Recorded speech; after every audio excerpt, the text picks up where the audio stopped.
Hey, how you doing? Welcome back to the channel. Good to have you here as always. So this week I want to talk a little bit more about racism and skinheads, and mostly about the history of the rise of skinhead violence in Christchurch, New Zealand. Yeah, tiny little town on the east coast of the South Island of New Zealand that became the hotbed for racism in the 80s and 90s. Yeah. How did this garden city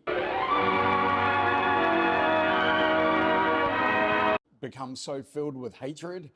How did so many racist skinheads end up there? Why was there so much violence? I'm going to talk to you a little bit about it today because I was around at that time. Yeah, I grew up in the 80s and 90s in Christchurch, and I was aware of all these incidents that were going on. You know, I was kind of connected, as most people are in a small town. So I'm going to share some of the stories and some of the incidents that I heard of, and yeah, talk about Christchurch today and where it's at, whether it's still a very racist city or not. Let's get into it. Grab yourself a coffee. Got mine, as always, lovely iced latte from Hey Bong here in Sam Reap. Thank you very much. And hey, as always, if you want to buy me a coffee or support this channel in any way, there's many different ways you can do it, and all the links are in the description below. Go check it out and help support this young YouTuber on his YouTube journey. Be much appreciated.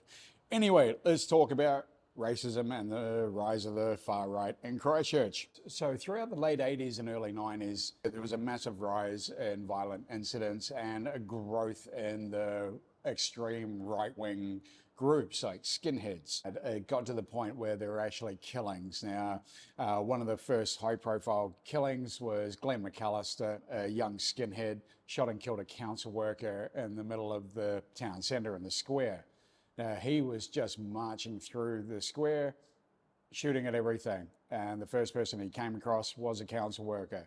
He then proceeded to sit down on the steps of the square and killed himself. So there was that level of violence being committed for the first time. Christchurch was a very, very quiet place. You know, sure, we had incidents of violence, every town did, but it was nothing like this. It wasn't just random acts of violence or targeted violence towards minorities. And then there was a high-profile murder of an Asian backpacker, Jae-hyun Kim, who was murdered by members of the Fourth Reich, which was a prominent Christchurch skinhead gang which formed in prison. Now, they became notorious, and they were responsible for a couple of murders, including the murder of Hemi Hutley, who was beaten and thrown into the Buller River by members of the Fourth Reich. There were a lot of high-profile incidents. There was another incident where skinheads walked into a local burger bar. There was an Asian student there eating his chips. Skinhead walked up to him, grabbed a handful of chips, put it in his mouth, chewed it up, spat it down his shirt, and then it was on. They beat this poor student. And then you had the growth of a lot of organizations in Christchurch. Christchurch had so many right-wing groups in the 80s and 90s. It was crazy. You know, there was United National Front, and then there was National Alliance, and then you had guys like Kyle Chapman who were, you know, wanted to be the little mini Führer of Christchurch and started all these different organizations. He even tried to start a chapter of the Hammerskins in Christchurch, but he didn't have any authorization to do so. So he was shut down very quickly, and then went on to form his own little group called Right Wing Resistance, which if you Google them, it's good for a laugh. As I said, just started growing and growing and growing because it was just a rise in racist violence that was just emboldening them. You know, they felt like they could just do anything. This footage is actually taken from an incident in the 90s where skinheads were just marching up Colombo Street looking for fights. They were all about it, and they got it. They ran into a group of Polynesians, Samoans most likely, and it was on. And this is the result. So this is becoming a regular occurrence in Christchurch, especially in my teens. I heard about it a lot. And initially, I wanted to be a part of that. I wanted to be the little skinhead. You know, I thought it was cool seeing guys with swastikas with White Power Christchurch on it. I thought that was great. Until I actually met some of them. Then I went, okay, no, these guys aren't people that I want to, you know, be around. These guys are just plain evil. They're violent, and they will go to extremes just to outdo each other or prove themselves worthy of these groups that they belong to. And then I saw a lot of these skinheads going into motorcycle clubs as well. And the motorcycle clubs at that time were trying to carve out their own little piece of Christchurch as well. Meth just hit Christchurch in the mid-90s when all of this was exploding. So of course this is kind of feeding all their aggression and their anger and their drive, because they want to make that money. Now, one of the more dominant motorcycle clubs in Christchurch at the time is Highway 61, which are predominantly Māori.